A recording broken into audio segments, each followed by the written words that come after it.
நம்முடைய பிதாவாகிய தேவனால் கர்த்தராகிய இயேசு கிறிஸ்துவினால் அனைவருக்கும் கிருபை இரக்கமும் சமாதானமும் உண்டாவதா. ஆமென். அல்லேலூயா, அல்லேலூயா. மாதத்தின் இறுதி நாள் இந்த நாள்.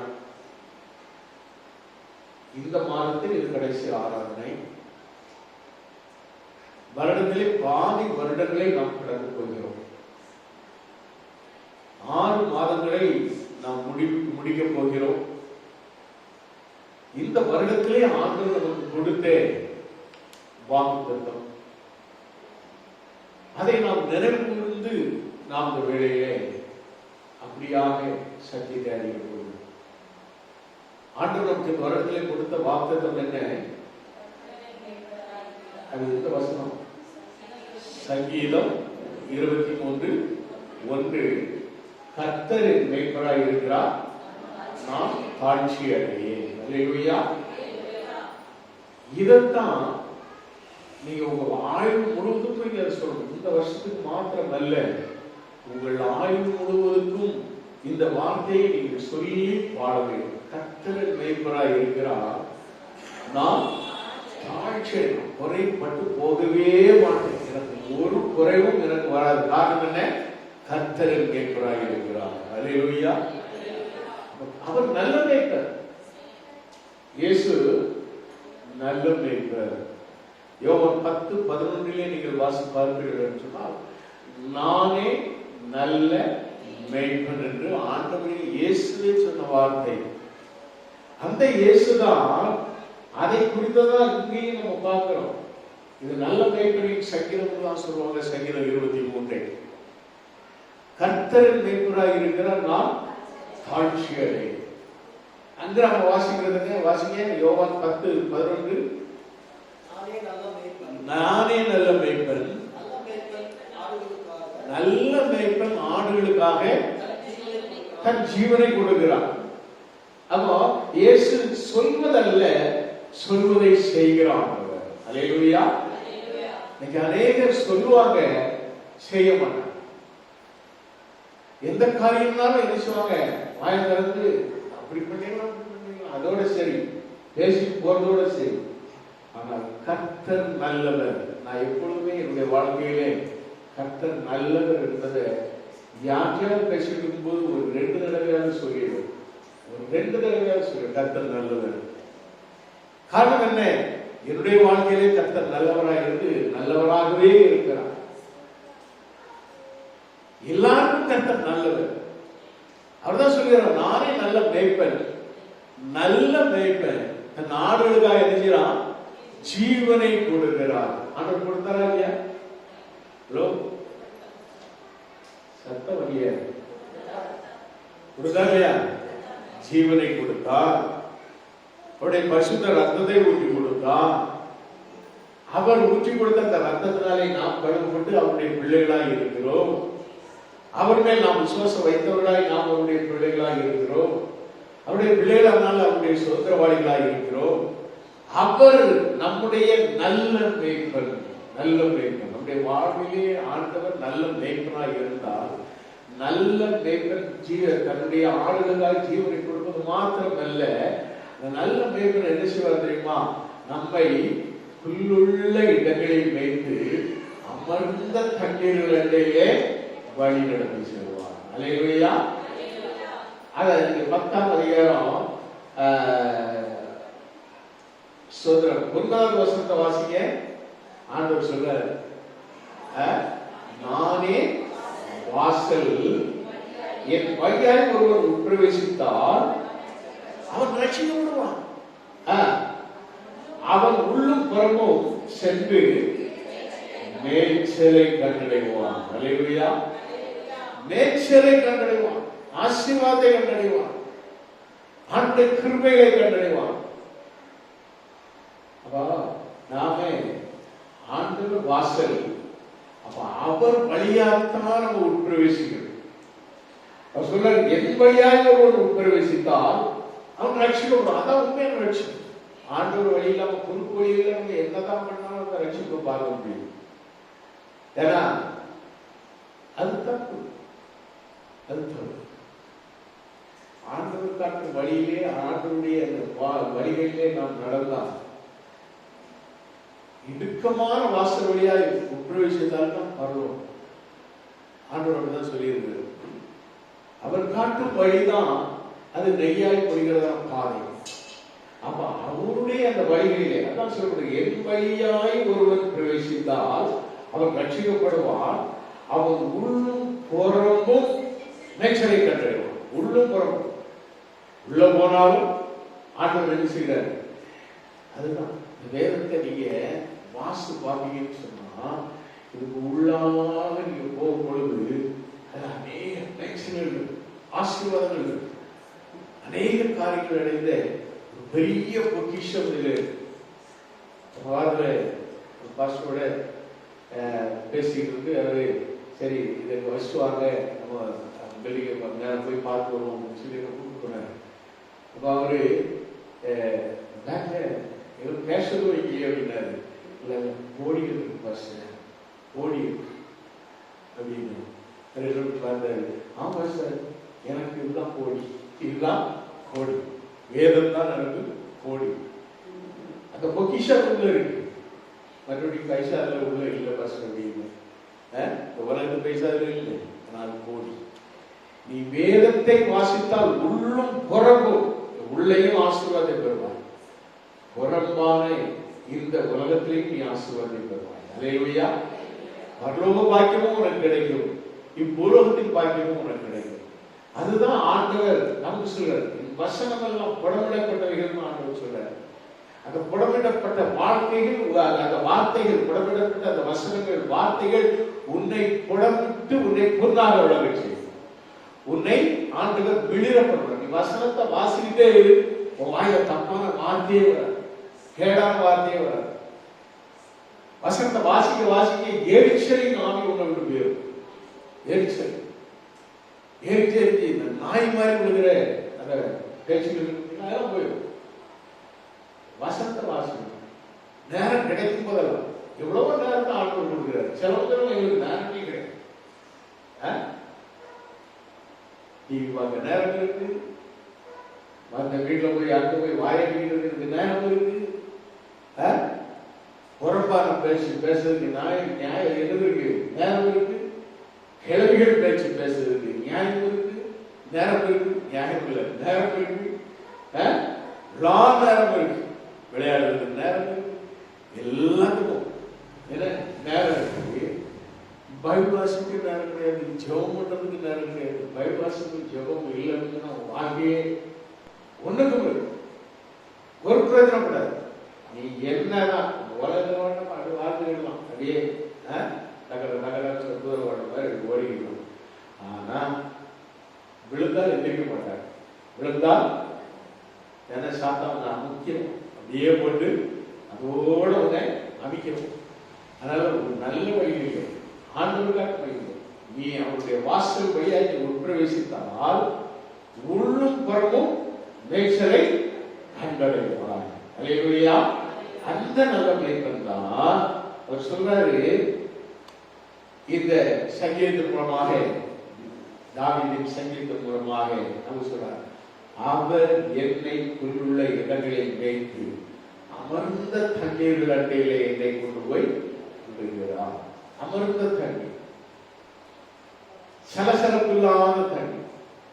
நீங்க இப்ப போய் நீங்க இந்த ஒக்கணைகள் போனீங்கன்னா அங்க ஆர்ப்பரிச்சு அந்த இது போட்டும் அதுல இருந்து வெளியில வர தண்ணிலாம் பயங்கரமா அப்படியே கலங்கி போய் ஒயிட் கலர் இல்லாம அப்படியே அந்த தண்ணி கலர் இல்லாம மஞ்சள் கலர்ல வந்துருக்கும். ஆனா அமர்ந்த தண்ணீரை அந்த ஆறுல நீ சில பகுதிகளை பார்க்கலாம். தண்ணி கீழே அடியில ஓடிக்கணும், மேல எந்த சலசலப்பும் தெரியாது. அமர்ந்த வார்த்தை, அமர்ந்த தண்ணீர். சங்கீதம் 90 சங்கீதத்துல glory to God. Hallelujah. So good. 46:10 வாசிங்க. நீங்கள் அமர்ந்திருந்து நானே தேவன் என்று அறிந்து அமர்ந்திருந்தா எல்லாம் மனசெல்லாம் கண்ட்ரோல் பண்ணி கட்டுப்படுத்தி சமாதான ஒரு நிலையில ஆண்டவர் முன்னால அப்படியே நம்ம எரிஞ்சிடும், நம்மை தாழ்த்தி அர்ப்பணித்து உலகாத்து. அதுதான் அமர்ந்திருந்து. நீங்கள் அமர்ந்திருந்து நானே தேவன் என்று அறிந்து கொள்ளு. அப்ப அமர்ந்திருந்து ஜெபிக்கணும், அமர்ந்திருந்து ஜெபிக்கணும், சமாதானத்தோடு ஜெபம். சஞ்சலமே நம்முடைய வாழ்க்கையில இல்லாதபடி ஜெபிக்க வேளையில சமாதானம். எங்க போனாலும் எங்க இருந்தாலும் நீங்க அதிகாலையிலே எழுந்து முதல்ல நீங்க எந்திரிச்ச உடனே சில இடங்களுக்கு நம்ம போயிட்டு வந்துடும், அதெல்லாம் முடிச்சிருக்கேன். வந்து மாதாக்கம் நீ பல்லு விளக்கிலையோ விளக்கிலையோ நீ டீ குடிப்பியோ குடிக்க மாட்டியோ அதெல்லாம் நெக்ஸ்ட்.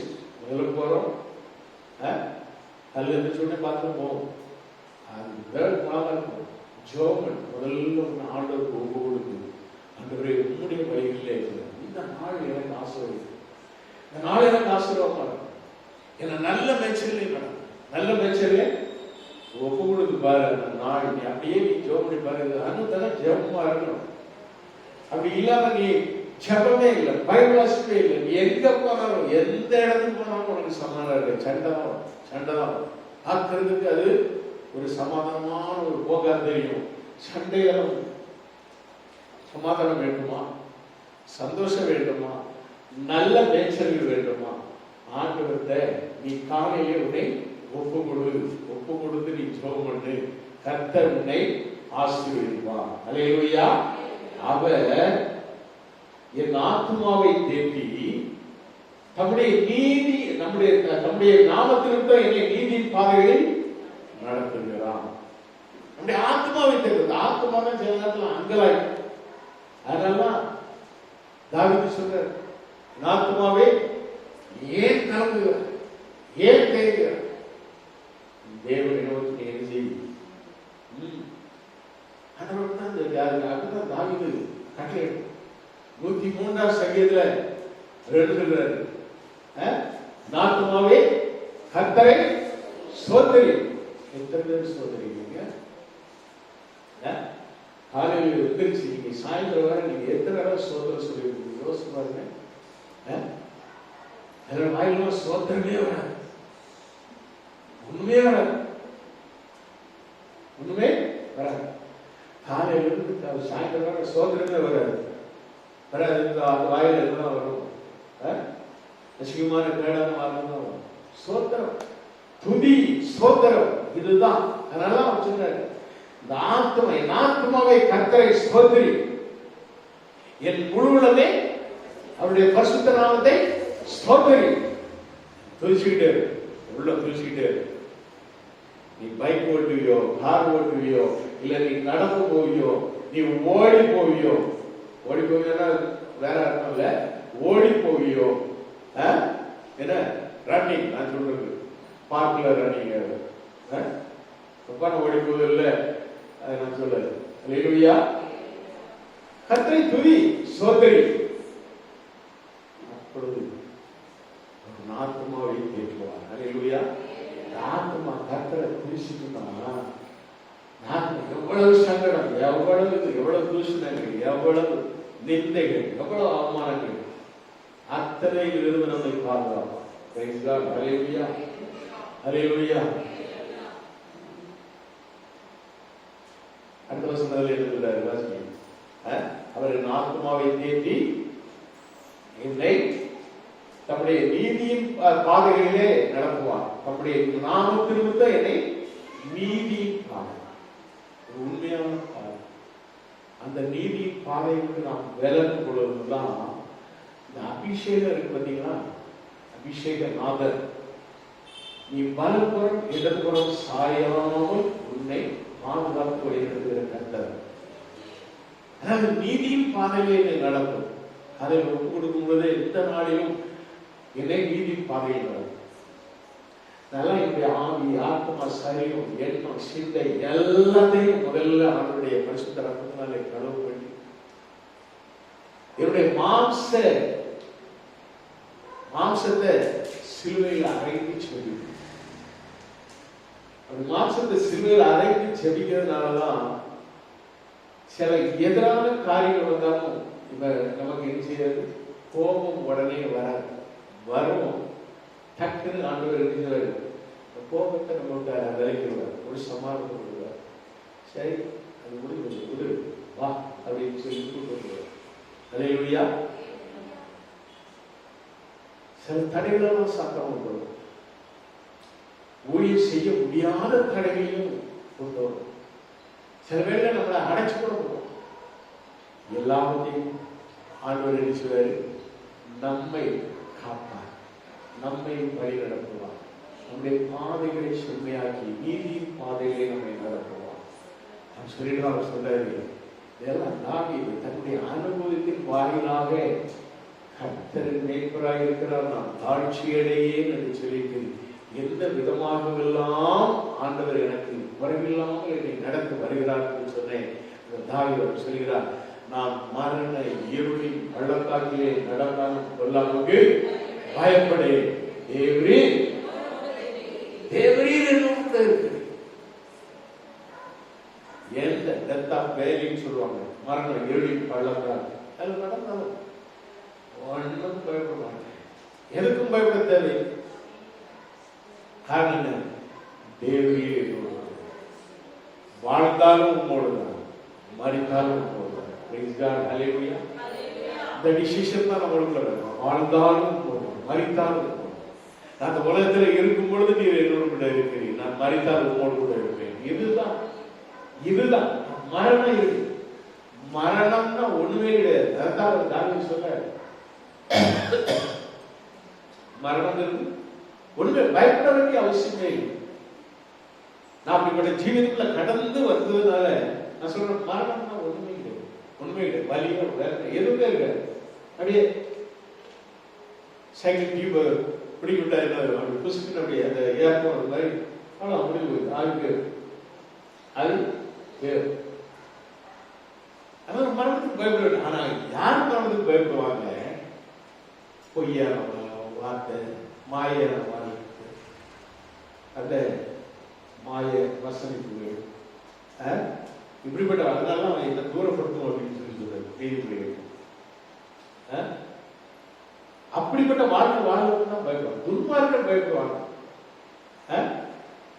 ஆனால் கர்த்தருடைய பிள்ளைகள் அவங்களுக்கு ஒரே ஒரு மரணம் தான், அது இந்த மாம்ச மரணம். இந்த உலகத்துல வாழும் பொழுது ஒரு வேளை நம்ம மறித்தால் அந்த மரண சரீரத்தோடு ஆத்மா ஒரு நாளும் மறிக்காது. அல்லேலூயா. ஆத்மா தன்னை தந்த தேவனிடத்திலே போய் சேரும். Praise God. ஹல்லேலூயா. ஆம், நம்முடைய ஆத்மா கர்த்தர் தந்த தீபமாய் இருக்கும். அந்த தீபம் தன்னை கொடுத்த அந்த தேவனிடத்திலே போய் சேரும். அந்த தேவனோடு ஐக்கியமாகும். கர்த்தர் நம்மை என்ன செய்வாரு? அந்த நாளிலே நம்மை அவர் தம்முடைய கிருபையினாலே மூடிக்கொள்வார். அவருடைய அந்த இளைப்பாறுதலே நம்மை தெரிசுவாரு வைத்து காத்துக் கொள்வார். ஆனால் மரணம் என்பது ஒன்றுமே கிடையாது. அதான் சொல்றாரு, நான் மரண இருளின் பள்ளத்தாக்கிலே நடந்தாலும் பொல்லாப்புக்கு பயப்படுவேன், தேவரீர் என்னோடு கூட இருக்கிறீர். அதுக்கு காரணம், தேவரீர் என்னோடு கூட இருக்கிறீர். அந்த ஆண்டவர் உன் கூட இருந்தா அவருடைய கோலும் அவருடைய தடியும் உன்னை தேற்றும். Praise God. ஹல்லேலூயா. அவருடைய கோல் சத்தமா நீ மட்டும் உனக்கு மட்டும் தெரியுது. அவருடைய கோல், அவருடைய கோலும் கை வைத்து சொல்லுங்க, அவருடைய கோல். எத்தனை பேர் கோல் எடுத்துக்கிறீங்க? இதுதான் உங்கள் வாழ்வை தேற்றுதலான கோல். இது வந்து தடி என்றால் பரிசுத்த ஆவியானவர். பரிசுத்த ஆவியானவர் அவன் இந்த வேதம், இந்த கோல், தேவனுடைய கோல். மோசே கைவிடத்துல ஒரு கோல் இருக்கு, அது ஆடு வைக்கும் கோல்.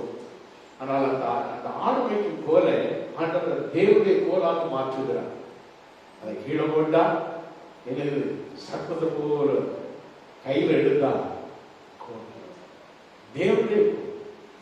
இதை கீழே போட்டுட்டா சர்ப்பம் தான். உன் வாழ்க்கையில சர்ப்பம் வந்து பூத்துரும், உன் ஜீவிதத்துல சர்ப்பம் வந்து விளையாடுவான். கையில் வச்சிருந்தா தேவனுடைய அல்லேலூயா உன்னை தேற்றுவது. அவனுடைய பரிசுத்த ஆவியானவர் உன்னை தேற்றுவார். உன்னை தேற்றுகிற கர்த்தர் அவர் உன் ஆத்மாவை தேற்றி உன்னை நீதியின் பாதையை வழிநடத்துகிற கர்த்தர். வேதம் நீ எவ்வளவாய் நீ வேதத்தை சுமக்கிறாயோ வேதம் உன்னை சுமக்கும். அல்லேலூயா. ஒரு முறை தேவ மனுஷன் அவரு நெல்லை சிவராஜ் அவரு இந்த பெரிய பைபிள் தான் வச்சிருப்பார். பைபிள் அவர் நான் சொன்னாரு பெரிய பைபிள் எல்லாரும் சின்ன பைபிள் தான் வேணும், அப்படி தூக்கி போறதுக்கு ஈஸியா இருக்குது. நான் இதை சுமக்கிறேன், இந்த வேதம் இந்த பைபிளை நான் சுமக்கிறேன், இது என்னை சுமக்கிறது அப்படின்னு சொல்லிட்டு அவர் சொல்றாரு. அல்லேலூயா. சில ஊழியக்காரருடைய வாழ்க்கையில இருந்து வரக்கூடிய சில வார்த்தைகளெல்லாம் கேட்காது மனசுல அப்படியே பூத்து வச்சு, அதான் தெய்வ வாக்கு. அதனால நான் இதெல்லாம் ரொம்ப சிலவர்களுடைய வார்த்தைகளை உன்னிப்பாக கேட்பேன். அவர் சொன்ன வார்த்தை அதுதான், வேதத்தை நான் சுமக்கிறேன், அதை என்னை சுமக்கிறது. எங்க உலகத்திலேயே மதித்து போய்விட்டார். அல்லேலூயா. ஆனாலும் கூட சொன்ன வார்த்தைகள் அது மிகுந்த ஒரு ஆசீர்வாதமான ஒரு வார்த்தை. பாருங்க, போரும் ஒரு தடிவனை ஏற்றும். என் சத்துருக்களுக்கு முன்பாக நீர் எனக்கு ஒரு பந்தியை ஆயத்தப்படுத்தி என் தலையை எண்ணெயால் அபிஷேகம் பண்ணுகிறேன். பண்ணுகிறீர்கள் சொல்ல அண்ணா என்ன, அவருக்கு அபிஷேகம் நடந்து கொண்டே இருக்கு.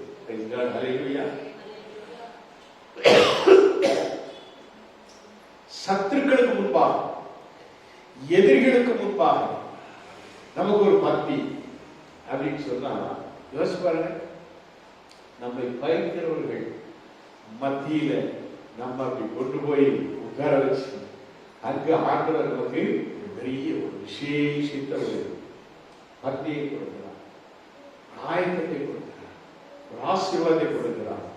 அந்த பந்தியில நாம் கலந்து கொள்ளும் பொழுது எதிரிகளுக்கு முன்பாக தேவன் நம்மை உயர்த்துகிறார். அல்லேலூயா. என் தலையை எண்ணெயால் அபிஷேகம் பண்ணுகிறார். எண்ணெய் என்பது அபிஷேகம். இந்த எண்ணெய் வாங்கிட்ட இல்லைன்னா நீ ஆண்டவர் வரும்போது போய் சேரவே முடியாது. அதை நம்ம பார்ப்போம். 10 கன்னிகைகள், 5 பேர் புத்திசாலி பெண்கள், 5 பேர் புத்தி இல்லாத பெண். அவங்க வச்சிருந்த தீவெட்டிக்கு எண்ணெய் கொண்டு போகாத பிள்ளைகள். ஆண்டவர் வரும்போது ஆண்டவர் புத்தி உள்ள அந்த எண்ணெயோடு தீவெட்டியோடு காணப்படுகிறது. இந்த அபிஷேகம் நமக்குள்ளே என்ன செய்யணும்? இருந்து கொண்டே. இந்த அபிஷேகத்தின் ஆவியினாலே நாம் நிரப்பப்படும் பொழுது இந்த அபிஷேகம் நம்ம என்ன செய்யணும்? வழி நடக்கும். இந்த அபிஷேகம் நம்மள என்ன செய்யும்? ஒரு பெரிய ஒரு நிரம்பி வழிதலான ஒரு காரியத்தை நம்ம கொண்டுட்டே இருக்கு. இந்த அபிஷேகம் தான் சத்துருக்களுக்கு முன்பாகவும் நம்மை கொண்டு போய் நிறுத்தி நம்மை உயர்த்துகிற அபிஷேகம். அபிஷேகம் தான் நம்முடைய வாழ்வின் ஒரு பெரிய ஒரு வழிகாட்டு. இதுதான் என்று வழிகாட்டுகிற பரிசுத்த ஆவியானவர், தேற்றவாளனாகிய பரிசுத்த ஆவியானவர். அவர் நம்மை தேற்றுவார். பரிசுத்த ஆவிதான் நம்ம எல்லா இடங்களிலும் நம்மை தேற்றி ஆற்றி நம்ம என்ன செய்யும்? கொண்டு வந்து சேர்க்கும். காயங்கள் வரும்போது காயங்களை கட்டுகிற பரிசுத்த ஆவியானவர்.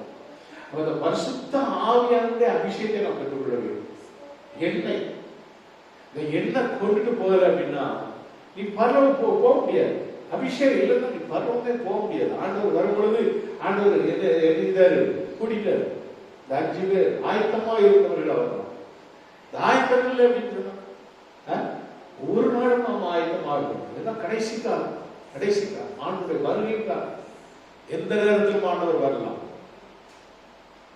எந்த நேரத்திலும் ஆண்டவர் வரலாம். கடைசி காலம் அபிஷேகம், அபிஷேகம் தான் நம்மை பாதுகாக்கும். அபிஷேகம் தான் சத்துருக்களுக்கு முன்பாக நமக்கு ஒரு பெரிய ஒரு மேன்மையை கொண்டு வரும். அப்படி சொல்லி அவர் சொல்றாரு, என் பாத்திரம் நிரம்பி ஒழிகிறது, ஒரு நிரம்பி ஒழிகிற ஒரு அனுபவம். அல்லேலூயா. 2 ராஜாக்கள் 4ஆம் அதிகாரம் நினைக்கிறேன். 2 ராஜாக்கள் 4ஆம் அதிகாரத்தில் வாசிக்கும் பொழுது அங்கு நம்ம பார்க்கிறோம், எலிசா பாரம் அங்கு ஒரு தீர்க்கதரிசியுடைய புத்திரருக்கு ஒருவன், தீர்க்கதரிசியுடைய புத்திரனுடைய மனைவி, அவன் ஒரு விண்ணப்பத்தை வைக்கிறான். நான் புருஷன் இறந்து கேட்டாயா, என்கிட்ட என் பிள்ளைகள் இருக்காங்க, இந்த பிள்ளைகளை அடிமையாக்கி கொள்ள எனக்கு கடன் கொடுத்த என்னதான் தொந்தரவு கொடுக்குறேன் அப்படின்னு சொல்லும் பொழுது எலிசாவை பார்த்து, ஏன்னா நான் உனக்கு என்ன செய்ய வேண்டும், வீட்டில் உன்னிடத்தில் என்ன இருக்கிறது சொல்லுதான். அதற்கு அவள் ஒருவட எண்ணெய் அல்லாமல் ஒரு அடியாளுடைய வீட்டில் வேறு ஒன்றும் இல்லை. அல்லேலூயா. என்ன அபிஷேகம் உன்கிட்ட இருந்ததுன்னா உன் கடன் பிரச்சனை எல்லாம் வேலைகளை சொல்லல. அல்லேலூயா. என்ன உன்கிட்ட இருந்ததுன்னா உங்களோட எல்லா பிரச்சனையும் மாறி, கடன் பிரச்சனை மட்டும் இல்லை, எல்லா பிரச்சனையும் மாறி. இந்த எண்ணெய் இல்லைன்னா அதே எண்ணெய்னா என்ன ஆகும், கறிக்கிட்டே வரும். ஆனா நம்முடைய ஆனந்த மங்கி எறிகிற திரியை அணையாமலும் நெறிந்த நாடலை முடியாமலும் இருக்கிற கருத்தை கருங்களை தண்ணி தேவனம்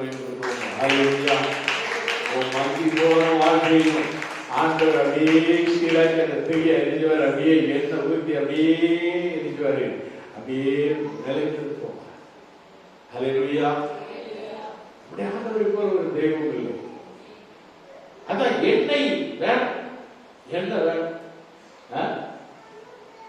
வீட்டுல போய் இருக்குன்னா என்ன வாங்கி ரசிக்கிட்டு யார்கிட்ட என்ன இருக்கு, குடமுடமா என்ன இருக்கு இல்லை.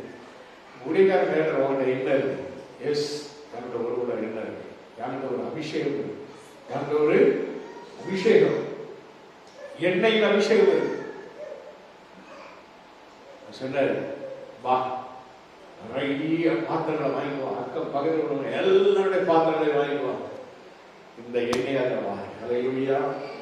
உன்கிட்ட உண்மையான அபிஷேகம் இருந்தா நீ எத்தனை பாத்திரங்களை நிரப்புவாய், எத்தனை பாத்திரங்களை நீ கர்த்தருக்கு ஆயத்தப்படுத்துவாய், எத்தனை பாத்திரங்களை நீ ரட்சிக்குள்ளா வழி நடத்துவாய், எத்தனை பாத்திரங்கள் நிரம்பி வழியும். உன் பாத்திரம் மாத்திரம் அல்ல, உன்னை சுற்றியுள்ள பாத்திரங்களும் நிரம்பி வழியும். ஒரு அல்லேலூயா சொல்லுமா, சொல்லுங்க சத்தமா.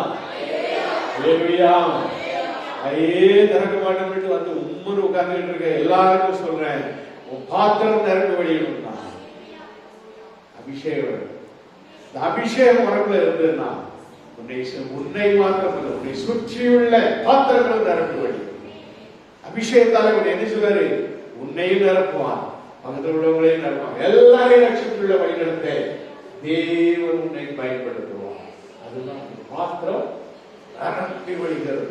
தாவீது சொல்ல சந்தோஷமா சொல்ல, நான் இரவி பள்ளத்தாக்கிலே பொல்லாப்புக்கு பயப்பட மாட்டேன், தேவரீர் என்னோடு கூட இருக்கு, ஒரு போலும் ஒரு தடிவனை தேகம் அப்படின்னு சொன்னவரு. அவர் சொன்னாரு, ஆம் சோத்திரம், என் சத்துருக்களுக்கு முன்பாக நீர் எனக்கு ஒரு பந்தியை ஆயத்தப்படுத்தி என் தலையை எண்ணெயால் அபிஷேகம் பண்ணுகிறேன், என் பாத்திரம் நிரம்பி வழிகிறது அப்படின்னு சொல்லிட்டு அவர் சொன்னாரு. என் ஜீவனுள்ள நாளெல்லாம் நன்மையும் கிருபையும் நினைக்கிறார். நீ இந்த மாதிரி வாழலன்னா உன் முன்னால பாவம் உன்னைக்கிறார், உன் வீட்டு வாசல பாவம் படுத்து. நீ கர்த்தரின் மேய்ப்பராக இருக்கிறார், நல்ல மேய்ப்பர். அவர் என்னை நல்ல மேல்சிலே நடத்துவார், அவர் அபிஷேகத்தாலே பாத்திரத்தை நிரம்பி ஒழிய பண்ணுவார். புதிய எண்ணெய் அபிஷேகம், புதிய எண்ணெய் எனக்குள்ளே நான் பெற்றுக்கொண்ட அந்த அபிஷேகத்தாலே நான் அனைவரையும் மற்றுமுள்ள பாத்திரங்களையும் அபிஷேகத்தாலே அவங்களும் அந்த ஆசீர்வாதத்தை பெற்றுக்கொள்ளும்படியான ரட்சிப்புள்ளாக கொண்டு வரும்படியான ஒரு பயனுள்ள பாத்திரமா நானும் மாறுவேன், அவர்களையும் மாற செய்வேன். சொல்றேன், பாத்திரம் நிரம்பி விடுகிறது என்று சொல்லுவேன். என் ஜீவனுள்ள நாளெல்லாம் நன்மை கிருபையும் என்னை தொடரும். அல்லேலூயா. சொல்லுங்க, என் ஜீவனுள்ள நாளெல்லாம் நன்மையும் கிருபையும் என்னை தொடரும். நன்மையும் தொடரும், கிருபையும் தொடரும். பாவம் தொடரக்கூடாது. என்ன தொடரக்கூடாது? பாவம் உன்னை தொடரும். நீ நன்மை செய்யாவிட்டால் பாவம் வீட்டு வாசல் படியில் படுத்திருக்கோம் அப்படின்னு சொல்லிட்டு இதே ஆதியாகமம் 4ஆம் அதிகாரத்துல பார்க்கணும். நீ நன்மை செய்யல, பாவம் பாவம் உன்னை தொடராதபடிக்கு நன்மை கிருபை உன்னை தொடர வேண்டுமானால் நல்ல மேய்ப்பர் இயேசு வாழ்விலே மேய்ப்பராய். அல்லேலூயா. இயேசு நல்ல மேய்ப்பர். நல்ல மேய்ப்பரின் சத்தியம் தான் இருக்கு. கிருபையும் இதை தொடர். ஜீவனுள்ள நாளெல்லாம் நன்மை கிருபை இதை தொடரும். நான் கர்த்தருடைய வீட்டிலே நீடித்த நாட்களாய் நிலைத்திருப்பேன். தேவனுடைய வீட்டிலே நீடித்த நாட்கள் நிலைத்திருக்கிறேன். கர்த்தருடைய வீட்டிலே நீடித்த நாட்கள் நிலைத்திருக்கிறேன். நாம் இன்றும் அந்த தேவனுடைய வீட்டிலே, இங்கு விட்டால் பரலோக வீட்டிலே. Praise God. ஹல்லேலூயா. அதுதான் தேவனுடைய வீடு. நாங்க சர்ச்சுக்கு போறோம், தேவனுடைய வீடு தான் முடிஞ்சு போச்சு. அது பிறகு எப்படி வாழலாம்? பரலோக வீடு இருக்கு, நமக்கு பரலோக வீடு இங்க இருக்கு. நமக்கு ப்ரமோஷன் பரலோக வீடு தான். வேலையில சொல்லுவோமா? கஷ்டமா இருக்கும். உடனே இல்லை, ஆண்டவருக்கு வந்தா நம்ம பரலோக வீட்டுல இருக்கும். வேலையில சொல்லுவோமா? இந்த நிமிஷத்துல தான் நம்ம பரலோக வீட்டுல இருக்கோம். ஒரு வேலையில சொல்லுங்க. அதான் நான் இந்த உலகத்தே பிடிச்சிட்டு கிடப்பவங்க அவங்க ஒரு நல்ல வேலை உலகமே போறோம். ஐயோ, நான் சேர்த்து இருக்க சொத்து பொருள் வாங்கி வச்சிருக்க பட்டு சேரி வாங்கி வச்சிருக்கிற பைக்கு எல்லாம் போட்டு நான் எங்க போவேன்? இங்கே கடை அப்படின்னு ஒண்ணு போட்டுருவாரு. போட்டு அவர் எந்த பேரு ரட்சிக்கப்பட்டேன், அபிஷேகம் பண்ணப்பட்டேன். நாம் சொல்ற ஆத்துமாக்களை, நிரம்பி வழிகிற ஆத்துமாக்களை நன்மை கிருபை தொடர்ந்து மகள் வீட்டுக்கு கொண்டு போய் சேர்ப்பார். அல்லேலூயா. அதான் சொல்றாரு, நான் கர்த்தருடைய வீட்டிலே நீடித்த நாட்களாய் நிலைத்திருப்பேன். இந்த உலகத்திலும் சரி, அவர்தான் அந்த தேவனுடைய ஆலயத்திலே ஆராய்ச்சி செய்ய முடியாத ஒரு ஆசீர்வாதம். ஒன்றே நான் கேட்கிறேன், அவருடைய தேவாலயத்தை நாடுவதையே நான் கேட்கிறேன் சொன்னார். அவர் சொல்ற, நாம் அப்படியாக நம்முடைய வாழ்நாளிலே நாம் வேதத்தை நாம் வாசிக்கிறோம், உள்ளுக்குறவும் நேசரை பெற்றுள்ளோம். கர்த்தரின் மேய்ப்பராய் இருக்கிறார். நான் தாழ்ச்சியை ஒரு பொழுதும் நான் குறைபட்டு போவதில்லை, குறைந்து போவதும் இல்லை, குறைபட்டு போவதும் இல்லை. என்னை நிறைவாய் நடத்தி வருகிற தேவனுக்கு ஸ்தோத்திரம். சொல்லுமா? என்னை ஒவ்வொரு நாளும் என் தேவனை சந்தித்து என் வாழ்க்கையை வளமாக்கி வழி நடத்துகிற கர்த்தருக்கு ஸ்தோத்திரம். சொல்லுங்க, இப்படியே சொல்லி கர்த்தரின் மேய்ப்பராய் இருக்கிறார். நான் தாழ்ச்சியை ஒரு பொழுதும் குறைபட்டு போவேன். எந்த காரியமும் ஜீவனுள்ள நாளெல்லாம் நன்மையும் கிருபையும் கர்த்தருடைய ஆசீர்வதிப்பாராக. ஆமென்.